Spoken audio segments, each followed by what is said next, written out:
This is the Made It in Music podcast, show 123. Welcome to the podcast, where we bring you tools and resources to help you go full-time in music and to stay in. The music business is a roller coaster ride, changing faster than any of us can pay attention to. We all need a competitive edge to stay ahead and to stay successful. What's working, what isn't, and what's coming. That's exactly what this show is all about. Back again with Full Circle Music, the Made It in Music podcast. Hi, this is Seth Mosley, host of the Made It in Music podcast, and today we've got a good one, episode 123 with Cale Dodds, how to stand out as a new country artist. In this episode of the Made It in Music podcast, I get to sit down with Cale Dodds, who is a country artist and songwriter who moved to Nashville in 2011 to pursue his music career and subsequently ended up signing to Warner Nashville as an artist. Cale's success has yet to slow down. Touted by Rolling Stone for his smooth pop country crooning over arena-ready arrangements distinguished by clever lyricism, and I can echo that. The man is a brilliant lyricist. This Columbus, Georgia native mines his own experiences in songs. Dodds has already garnered early praise as a CMT Listen Up artist and a Google Play country artist to watch. Meanwhile, his tune Out of My System scored a slot on Amazon Music Unlimited's Best Country Songs of 2017 list. That's a couple years ago, but still worth noting. And Dodds has already garnered more than 30 million streams on Spotify alone. That is super impressive for a new artist. Currently working on a new record, Cale's latest release, Where I Get It From, paints a picture of his Southern heritage and offers a fun anthem for those who grew up in the South. And for that matter, people who grew up in a small town. Be sure to check Cale's music out via any of the streaming services or on YouTube. Some great quotes from the episode. It talks about during your co-writes, try to wear a different hat in the room, meaning bring something unique to the table. And I can definitely say, having written with him a bunch, that he does this. And the other quote that I love, just a 2-word quote that bears repeating, he just said, "Be undeniable." And that's really what it takes to stand out as a new country artist nowadays, to be undeniable. So Cale's here with us to share his incredible story about how he made it in music, and he's here to help you do the same. All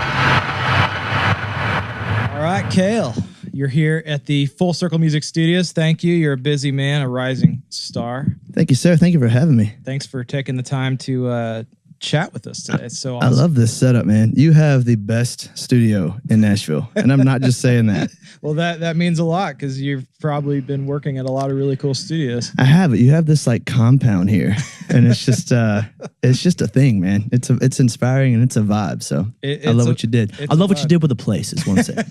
Looks awesome. That's awesome, man. Well, let's just jump right into this thing. What was the first dollar that you made in music? Oh wow. Well, I've been playing music since I was 13 years old with my brother. And it was actually a very humbling moment because I remember our parents drove us to a gig, probably, I don't know, it was like 10 minutes from our house. You know, it wasn't far. And I remember it was like a buddy paid us like $100 to play in his garage. It may not even have been that much, but I remember getting the money and coming home, our parents picking us up and taking us home. And I remember on the way home saying, this is great. $100 to a 13-year-old is awesome. And I remember my dad was driving my mom's Suburban at the time, and he goes, "Well, that's great. Well, 50 of that goes into filling up the tank." And he goes, and you guys we're going to eat, so you guys probably paying for that too, right? And I just remember looking at my brother thinking, we have a long way to go before we can make this work. But it was really a humbling experience because as excited as we were, I'm glad my dad took the wind out of my sail at that moment because he was right. At 13, you're not thinking about filling up the gas tank and paying for food and everything. But to make a living out of it, it kind of honestly lit a fire under me to really, start scratching a little harder than just playing in garages. So you're 13. Did you grow up in like a musical family? I mean, that's pretty young to start gigging out and getting paid for it. What's wild is did not grow up in a musical family, but what we did grow up with, or what I did grow up with, is a dad that loved music and a mom that loved going to concerts. So from a young age, I can remember climbing up in my dad's Bronco and him always having the country station playing, and my mom picking me and my brother up from school, always playing top 40. And the first concert I can remember is the Beach Boys, and it was at Callaway Gardens in Georgia, about 30 minutes from where my hometown is. And I just remember I don't remember much, but I actually remember a lot for being about 7, 8 years old. But I just remember seeing everybody so happy and dancing and singing along. And I remember just whatever that feeling was, I wanted to be a part of it. And my grandfather had this old guitar that he didn't really play. He was in the Army, and it was given as a gift to him. And I remember every time we'd go over there to visit, me and my brother would run to the back room, his office, after saying hey to him. And I would just pick up that guitar and hold it and just beat the crap out of it, trying to make a noise. And my hands would even fit around the neck. And it was just one of those things that it felt like was calling you. You know what I mean?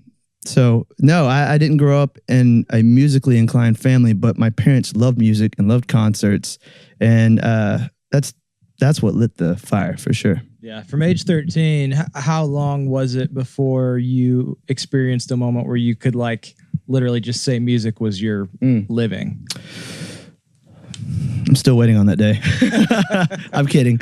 Honestly, for me, gigging at 13 kind of started the circuit of playing house parties and, bars downtown in Columbus, Georgia, just to kind of get the circuit going. And I was writing my own songs at the time, but, you try to fill a 3-hour slot, at a bar, you play an hour of originals and 2 hours of covers. So right out of high school, but right before college, we were playing the college frat circuit, the Greek life circuit a lot, just bars and, frat parties and stuff. And it was like you could see the light at that point of, hey, we could make a living out of doing this. And when I moved to Nashville, I was so broke, I couldn't even afford to pay attention. I mean, it was awful.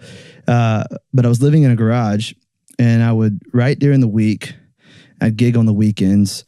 And to make rent, I would, whether it was money from the gigs or cutting yards, I would wake up super early. Like I'm talking like 5 a.m., 6 a.m. just to cut a few yards during the week. So I could write during the afternoon and at nights during the week, and then go on the road on the weekend. So, and it wasn't until my publishing deal, I was able to really stop cutting yards and waking up neighbors at 5 a.m. But that was a big kind of turning point for me in order to feel a little bit more secured and concentrating on the art versus scrounging up rent. So the publishing deal was like signing. Was that the moment that you were like, okay, I'm not cutting grass anymore? Yeah. Not that I'll never do it again, but the publishing deal allowed me to go full time and, put all thought into the craft versus, coming in smelling like gasoline and grass clippings all over me to a session. So yeah, the publishing deal, which is funny because at a time I needed a publishing deal the most, I had one offered to me, and I was so excited, and it just wasn't a great deal. Something about my gut said it wasn't right. And so I ended up not doing it. And it took 2 years after that before I actually got another offer. And I'm really glad I waited, because as much as it sucked to continue cutting yards, I don't know if I'd be sitting here right now if I signed that deal. So what was the journey that led up to signing that deal? Like, how did you get that deal in the first place? Well, when I moved to Nashville, I didn't know anybody. And I just wanted to get in the writing circle, the community. I would go to rounds. I would go to shows, showcases, bars. I mean, literally didn't know a soul, and just I would go meet people. I'd go to rounds at the listening room, or, Bluebird, sit in the back, and just literally when people got done, I had my little makeshift business card from Office Depot that was just crappy. And I'd go try to exchange information, and, sooner or later, a few people bite, and then they introduce you to someone else, and they have a third co-writer coming, so you make friends with them. And, I think in this town, you can be as busy as you want to be.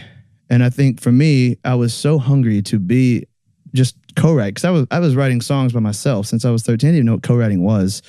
So I was trying to get into that community. I wanted a publishing deal. I knew there was more of a sound in me that that was just there that I wasn't tapping into yet. And I knew there was more about songwriting that I didn't know, and there still is, which is part of the reason I love it, because it's not monotonous. It's always different. I knew I had so much to learn. So I just, honestly, it sounds kind of, storybook, but I just hit the ground and went anywhere and everywhere and just started meeting people and just wasn't shy about it. I think that's part of the key to you. You have to be comfortable with being uncomfortable in order to kind of take that next step, turn the next page. So those moments paid off, for sure. Talk a little bit more about that. Like what do you mean by being uncomfortable? Well, first of all, songwriting is a vulnerable thing. And I think you have to be comfortable with the people you're doing it with. I've found that my best songs, whether I've recorded them or had them cut by someone else, are songs that I wrote with people that either A, are truly my good friends, or B, that I, maybe I'm not great friends with, but when we're in the room together, it feels like we're really good friends and we're just it's vibing. Some of that, one of the big learning experiences for me was all the guys that maybe were either heroes to me or I really looked up to because they wrote A, B, and C song, turned out to be some of my worst co-writes. And not because of them personally, well, maybe, but not because of them personally, but because we just didn't vibe. And, you leave there defeated. I remember leaving a lot of writes frustrated because we either didn't get anything or what we got is not what I wanted it to be, or I felt like they didn't like what I was doing in the room. I think you have to be okay with that. And, I heard when I moved here to find your group, your circle, your friends to write with and grow together with them. And I heard that and I believed it, but it really took figuring that out myself to do it, And that's not to say that people can't write hit songs that I've never met before, but I believe when you look at, the blueprint of everything that's happened, it's people that have camps, I mean, from the Peach Pickers that wrote together forever to, to Gorley and Copperman, the McAnally and his camp with Josh Osborne, like all those guys have been writing together forever before they had hits. And I mean, the list goes on, but I say all that to say, getting back to the original question, being comfortable with being uncomfortable, whether that's something new on stage as a performer or in the writer's room specifically, being vulnerable and, and figuring out your position in the room. I came to town thinking, since I've been writing by myself for years, I should be good at everything, I never ran tracks or anything like that, but I just tried to contribute to everything. Instead of being in the room, recognizing that maybe you're a great melody guy and he's a great lyricist. So maybe I should vibe on something musically, or maybe I'm the only lyrical guy in the room. I should drive the ship on that, while the track guy is really vibing with the melody. That, I think the self-awareness of that changed the game for me in regards of my songs getting better and trusting my co-writers more, So how do you develop that self-awareness? Is it like people literally saying, hey, you suck at lyrics, or I mean, I can't imagine it's that extreme, but like, how did you develop that? I think the same way you need to have that camp, that group of people, that vulnerability. I think that you have to have those people, trust them enough that will give you not only just feedback, but honest feedback. For me, I had a group of people that I wanted to know, I think it's that self-awareness of wanting to be better. And I'd ask and say, hey, whether we're eating dinner after a ride or whatever, hey, how was I in the right today?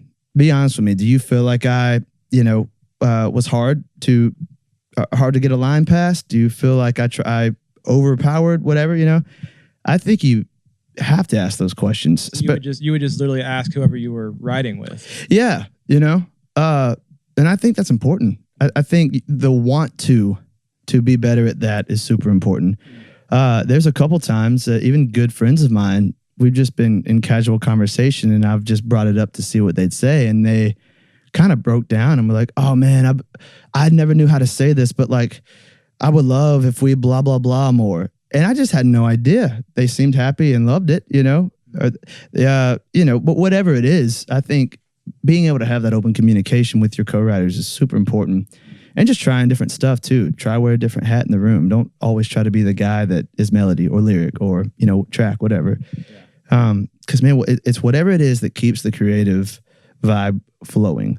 You know, here's one. I used to be really bad about, this is a real example, bad about stopping during the first verse. Like if we're just started writing the song, somebody had a title, somebody has a melody and a groove, and we get it going. And we're 2 lines in the first verse. It feels really good. And we say a third verse. And I'm not big on the third verse. Maybe I don't like the line. I used to do this all the time. And everybody else in the room loves it. I would, you know, Cale 3 years ago would stop and go, hold on, we can't move on until we fix this line. It's not right yet. And they go, yeah, well, it's good to me. Well, it's good to me too. And I go, well, it's not great though. And the other ones are great.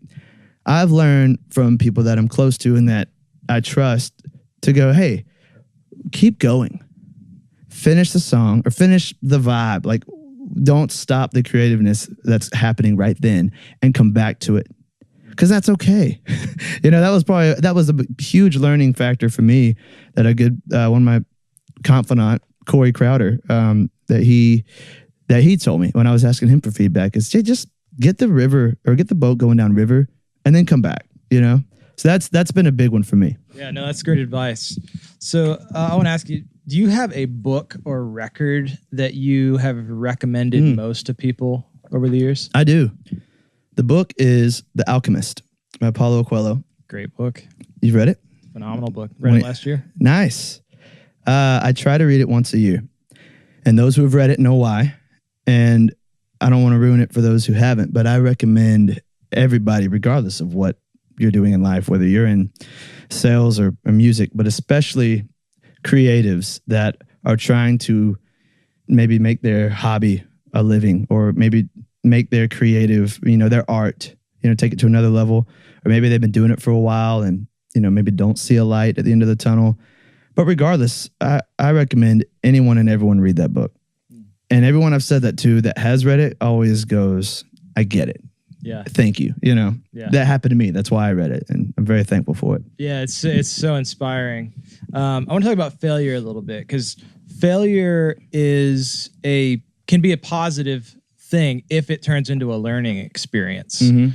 This is a strange question, but do you have a favorite failure? I have a favorite failure that sits at the top of the list that's yet to be knocked off from the top spot.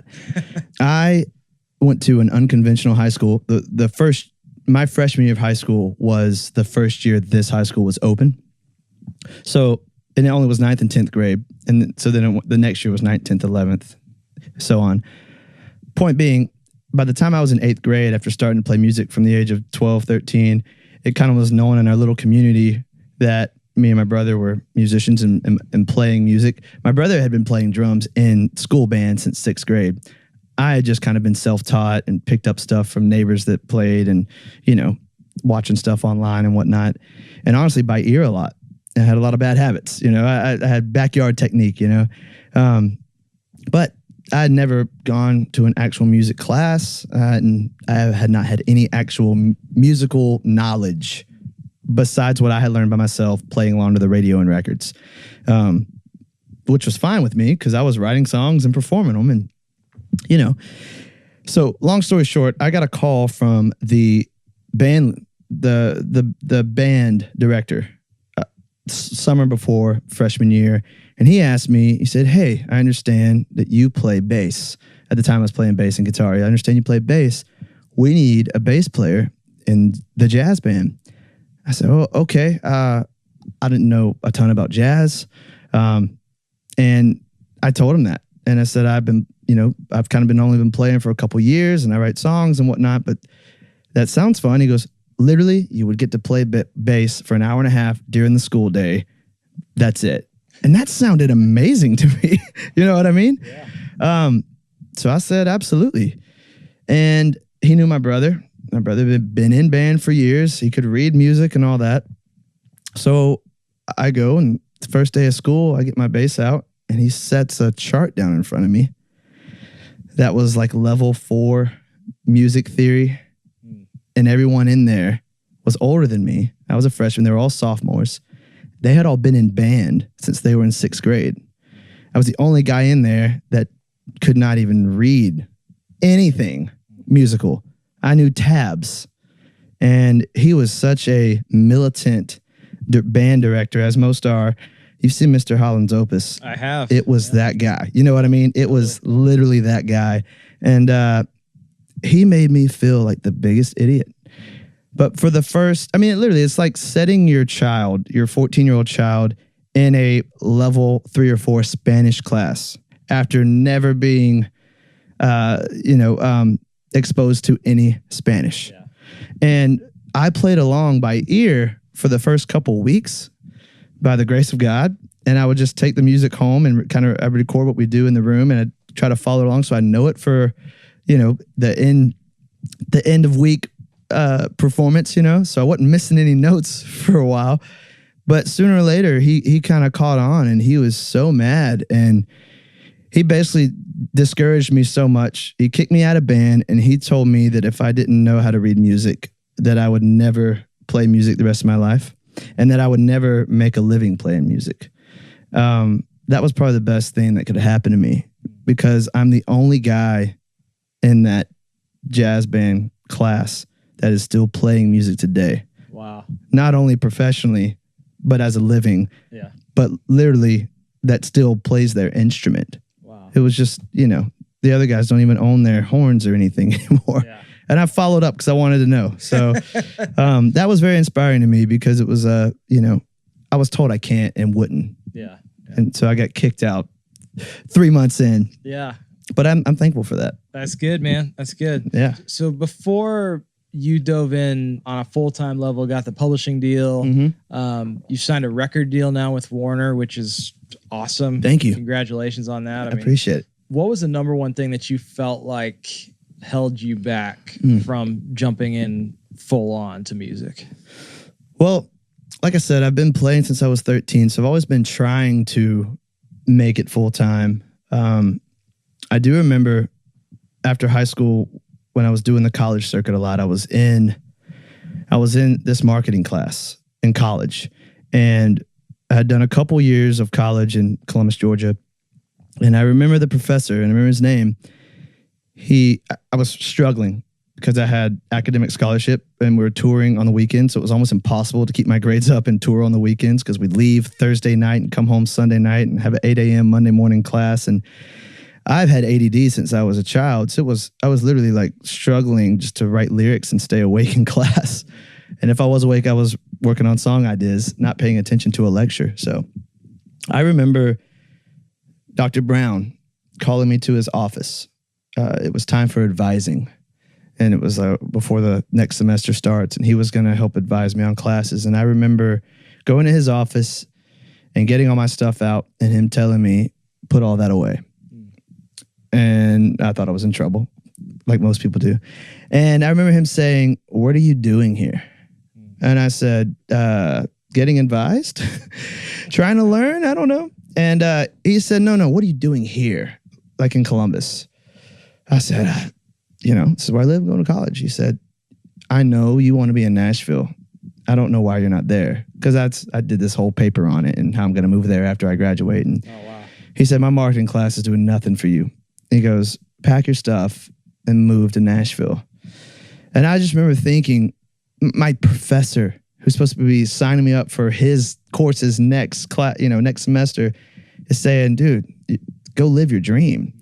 And he was right. And I was living my dream, was touring on the weekends, but I wasn't all in. And I literally went home that night, called my parents, and told them that I was moving to Nashville. And the irony of the whole story is I had and have, I guess technically, 3 classes to graduate. And I didn't do them. I'm not saying I never will, but I had to move to Nashville right then. Yeah. I feel like once you realize your mission, your purpose, that's when you start living. And I knew mine, but I wasn't all in. Yeah. And you can't just toe in the water with it. You got to go all in. Yeah. So I moved up here, and I was living in a garage for the first few years with nothing and mowing yards, but I went all in, and I haven't regretted it a second, but I'm thankful that I had somebody to say that to me. It's good. Tell me, what's one thing that's working for you right now? Working for me. Well, I'm at a phase right now where I'm about to embark on radio tour. And, somebody I was asking a lot of artist friends and a lot of just peers around me about how to do my best. You know, what's the best way to do it, you know? And there was a lot of advice, and there was a lot of, you know, they were talking about the songs, you know, if you're taking whoever with you, and what to say, to do's, not to do's. But somebody gave me the best, most simple just bit, and it was just be undeniable. And, you know, I think if you aim for that, the rest takes care of itself. You know, from your songs to how you present yourself, if you can leave there just feeling like you were undeniable, at the end of the day, that's all you can do. And so to me, I've tried to take that approach with a lot of other things in my life outside of music too. If whatever the situation is, just make it undeniable. How do you do that tangibly? You know, I think it's, like you said earlier, attention to detail, self-awareness, just being all that you can for the situation. You know, I had a gig the other night that was acoustic, and it was kind of an intimate thing. And, I prepared for it. You know, I did different versions of, you know, we spent all this time making these records and all these sounds and everything. And, you know, who knows more than you? You're a producer. And, you know, but, you know, and you get it, and it's great. You spend all this time on the mix, and, but they want to hear the acoustic version. So it was tough for me to try to make acoustic versions of a few of the songs, but I spent a lot of time doing it. And I feel like that paid off because it was one of my favorite gigs I've done. But I feel like presenting yourself with your story, knowing your story, you know, and being able to communicate that effectively, I think is important. You know, I don't think you can ever prepare too much for something like that. It's good. A couple more questions. If you woke up tomorrow morning and still had all the experience, knowledge, skill sets that you currently possess, but your business, that your record deal, whatever it is, went away, you had to start from scratch, what would you do? Tech. Man, you know, not to sound redundant, but this was never a question for me.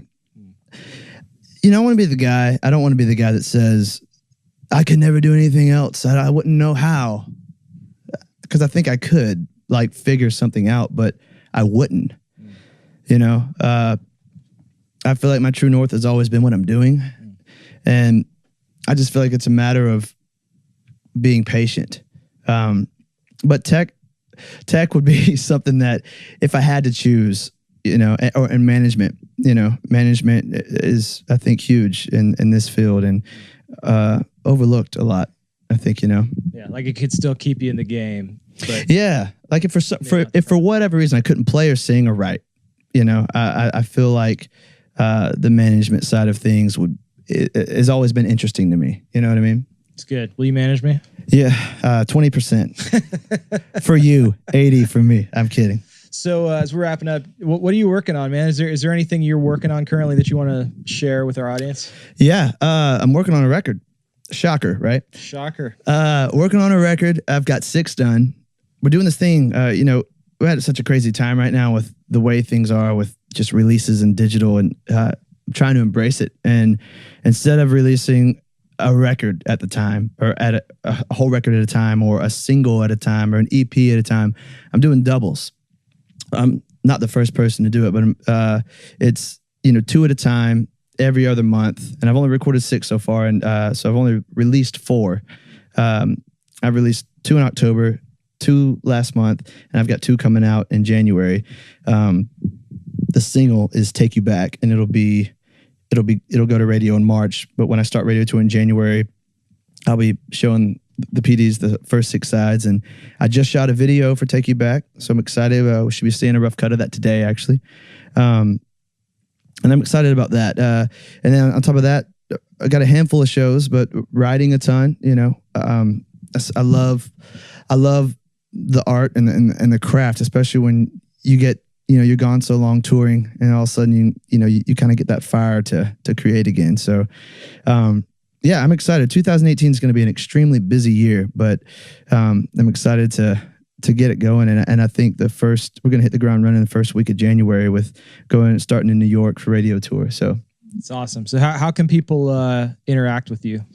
Socials. You know, I love, you know, responding to to people on socials. So Instagram, Twitter, Facebook.